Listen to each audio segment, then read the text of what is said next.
Hello mga kainday! Kumusta kayo? So ayan, habang tayo nagkukwentuhan mga kainday, kain muna tayo ng aking noodles. Pasal lang inyong inday.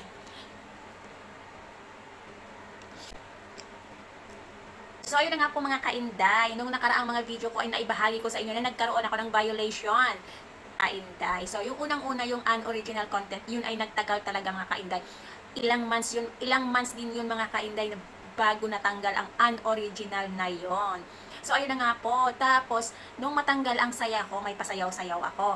Gumawa ako ng content para doon na natanggal ng unoriginal content ko. So mga kainday, hindi ko pa na-i-upload ang ginawa kong content kasi hindi ko na-edit agad. So ayun, hanggang sa siguro mga 2 days lang yun mga kainday no, nawala yung unoriginal content ko, hindi ko pa na-i-upload yung ginawa kong content. 2 araw lang pinatikim sa akin ni Lolo M na walang violation. May ipinalit agad siya sa akin. So hindi ko pa na-i-upload yung content kong ginawa.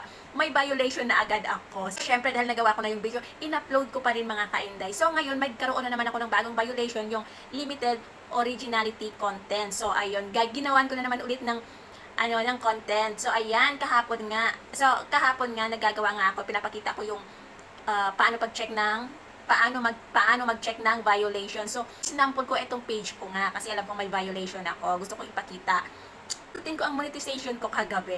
Abay nawala na. Doon nalaman mga kainday na natanggal na pala yung bagong violation natin na limited originality content. So ayun, natanggal na siya mga kainday. Happy na naman ang inyong inday. So alam nyo ba mga kainday, sa tuwing nag-check ako, kinakabahan na tuloy ako.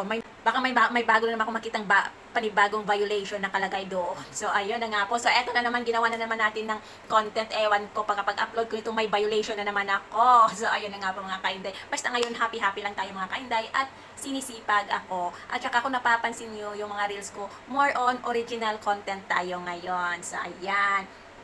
Nyo ba mga kainday kung alin ang idinilit ko nung nagkaroon ako ng limited originality content?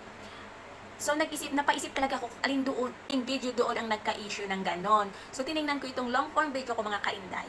So dinilit ko yung long form video ko mga kainday, dinilit ko yung may kasama akong pusa na parang ginagaya ko si Rosmar na ilang words lang naman yung ginaya ko sa kanta ni Rosmar. So ayun, dinilit ko yung mga kainday. Tapos sa mga reels ko mga kainday, may na-delete din ako. Dinilit ko din yung nakanta, yung ayaw ko nang bumitaw, ayun. Hindi ko alam kung yun ba talaga ang tinutukoy ni Lolo M na limited originality. Basta dinilit ko lang. Sayang nga at maraming views yun eh. Pero okay lang, delete na natin. Baka yun ang dahilan. So, nag-delete din ako ng yung sa TikTok na filter mga kainday, yung masyadong nalaki yung bunganga, at saka yung ilong na sobrang, yung gumaganon-ganon na yung ilong, sobrang taangos. Ayun, kasi nung pindutin ko kasi yung limited and originality, nandun kasi nakasaad na yung sobrang, parang hindi na yung parang hindi na normal na edit. Parang hindi na normal na pagka-edit. Parang nandun kasi yun, hindi ko lang nabasa ng maayos kasi nga, nag-request agad ako ng review. Ayun, hindi natin nabasa agad. Dapat pala magbasa-basa. Dapat pala in-screenshot ko yun para kung ano man, mababalikan ko, matingnan ko ulit.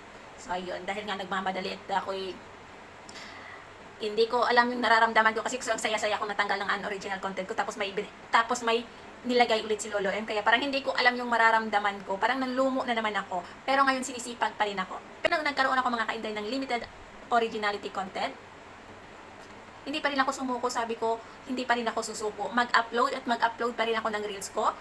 Hiniisa-isa ko yung mga reels ko talaga.